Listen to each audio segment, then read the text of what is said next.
अभिभावकगण, आदरणीय अध्यापकगण, प्रिय छात्र छात्राओं, कुछ दिन पहले हमारे देश के यशस्वी प्रधानमंत्री श्री नरेंद्र मोदी जी ने वर्तमान परिस्थितियों को देखते हुए एक आपात उच्च स्तर की बैठक अपने सानिध्य में बुलाई थी। और उस उच्च स्तरीय बैठक में जिसमें तमाम हमारे कैबिनेट के सहयोगी सहित सभी अधिकारी वर्ग, शिक्षा विभाग और विभिन्न दिशाओं से जुड़े सभी लोग उपस्थित थे। और मैं आभारी हूँ अपने प्रधानमंत्री जी का, जो लगातार हमारे विद्यार्थियों की चिंता करते हैं, हमको अपना मार्गदर्शन लगातार देते हैं। उन्हीं के निर्देश पर एक बहुत ही उच्च स्तरीय बैठक आज हमारे देश के यशस्वी रक्षा मंत्री श्री राजनाथ सिंह जी की अध्यक्षता में हुई, और जिसमें मेरे साथ केंद्र के दो सहयोगी कैबिनेट मंत्री स्मृति ईरानी जी और श्री प्रकाश जावड़ेकर जी सहित मेरे सहयोगी मंत्री संजय धोत्रे जी भी थे, और देश के कई राज्यों के मुख्यमंत्री, कई राज्यों के उप मुख्यमंत्री और सभी राज्यों के शिक्षा मंत्रीगण और दुनिया की सबसे बड़ी शिक्षा प्रणाली तंत्र के सभी सचिव और अधिकारी वर्ग पूरे देश के आज एकजुट थे अपनी छात्रों के सुरक्षा और भविष्य को लेकर।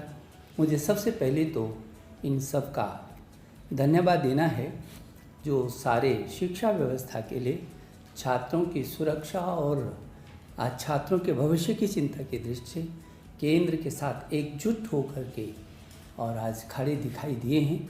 मैं उन सब के प्रति बहुत आभारी हूँ। बहुत सार्थक चर्चा आज रही है, बहुत सार्थक चर्चा रही है। बहुत महत्वपूर्ण सुझाव सभी राज्यों से आए हैं, और पिछले वर्ष भी राज्यों ने एकजुट होकर के इस कोरोना काल के महासंकट में बहुत अच्छे तरीके से प्रदर्शन किया था।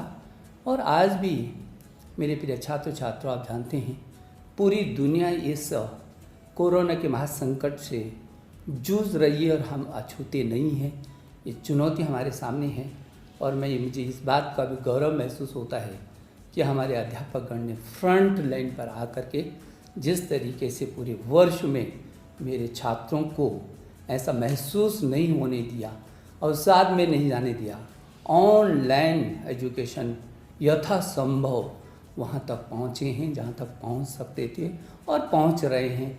जो थोड़ा बहुत कमी है उसको भी दूर कर रहे हैं। शायद ये दुनिया का पहला ऐसा उदाहरण होगा जब 25-30 करोड़ छात्रों को ऑनलाइन पर और घरों को ही स्कूल में तब्दील कर दिया गया होगा।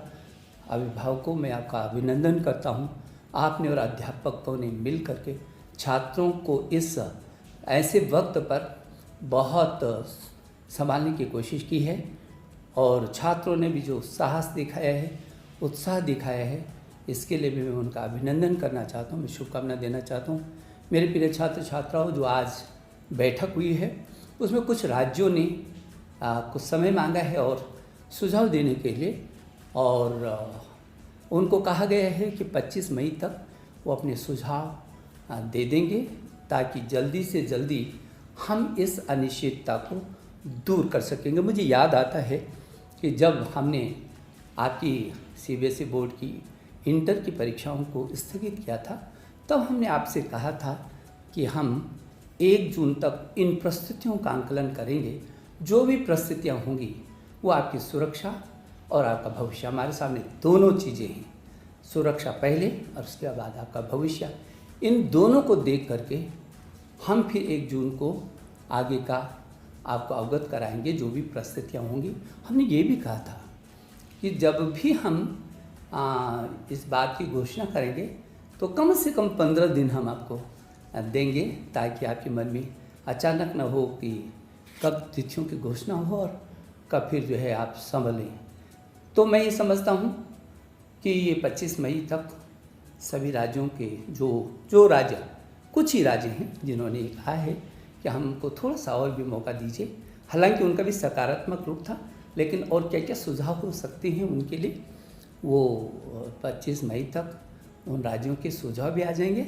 और मैंने कहा है, अपने अभिभावकों से भी कहा है, आपसे भी कहा है, अध्यापक कर्ण से भी कहा है, यदि आपके भी कोई सुझाव होंगे तो मेरे ट्विटर पर आप अपने सीधे सीधे सुझाव भेज सकते हैं। मुझे भरोसा है कि जो हमने आपको कहा है कि 1 जून से पहले और 25 मई के बाद हमारी कोशिश होगी कि हम आपको अवगत करा सकें। मैं आपको विश्वास दिलाना चाहता हूँ, प्रधानमंत्री जी के निर्देश में आपकी सुरक्षा हमारे लिए पहली है और आपके जीवन और आपका भविष्य भी हमारे लिए उतनी महत्वपूर्ण है। और इसलिए इन सब को ही ध्यान में रख करके जो भी परिस्थितियाँ भविष्य के लिए बनेंगी, हम आपके साथ खड़े हैं। आप निश्चिंत होकर के रहिए, आप बिना तनाव में रहिए। समय के साथ इन परिस्थितियों के साथ हमको जूझना है, इसी में हमको रास्ते भी निकालने हैं। हम आपका भविष्य, हमने पिछले वर्ष भी, हम दुनिया का वो सबसे बड़ा लोकतांत्रिक देश है जिसने अपने बच्चों का एक वर्ष खराब नहीं जाने दिया था, और सारी दुनिया ने इस बात को देखा है। और हमने आपकी सुरक्षा, हमारे लिए हर हालत में आपकी सुरक्षा हमारी पहली प्राथमिकता है। और इसलिए फिर मैं भरोसा दिलाना चाहता हूँ कि आप बिल्कुल निश्चिंत रहिए, और जो भी निर्णय होगा वो आपके हित में होगा, आपके जीवन के सुरक्षा की दृष्टि से होगा, और आपके भविष्य में आपके भविष्य को लेकर के होगा। मैं एक बार फिर सभी अभिभावकों का, अध्यापकगण का, मेरे छात्र छात्राओं, आपका भी अभिनंदन करना चाहता हूँ। और आज मैं विशेष करके अपने देश के रक्षा मंत्री जी, जो केंद्र में कई बार विभिन्न मंत्रालयों का जिन्होंने जिम्मेदारी संभाली है, और जो उत्तर प्रदेश में याद आता है क्योंकि मैं उत्तर प्रदेश में भी मंत्री रहा हूँ, वो ऐसे ऐतिहासिक शिक्षा मंत्री भी रहे, मुख्यमंत्री तो थे ही।